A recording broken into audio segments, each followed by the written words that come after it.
Big Boss title winner Prashanth ఎవరైతే ఉన్నారో తను అరెస్ట్ అయిన విషయం మనందరికీ తెలిసిందే. కానీ అరెస్ట్ అయినప్పుడు తను పోలీసుల మీదకి అరిచాడు, తిరగబడ్డాడని చెప్పేసి చాలా రూమర్స్ క్రియేట్ చేస్తున్నారు. అవి రూమర్సా తెలీదు, నిజమా తెలీదు. కానీ తనకు అంత ధైర్యం ఉందా?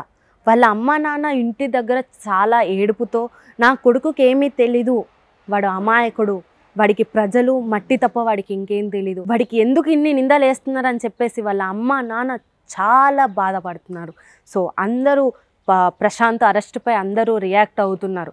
కానీ ప్రశాంత్కి అంత ధైర్యం ఉందా? అసలు ప్రశాంత్ని ఎందుకు అరెస్ట్ చేసి తనకు ఎందుకు అంత బాధ పెడుతున్నారు? ఒక పల్లెటూరు మనిషిని తీసుకొచ్చి పబ్లిక్లో ఇంత ఇది చేస్తుంది, అది కరెక్టేనా?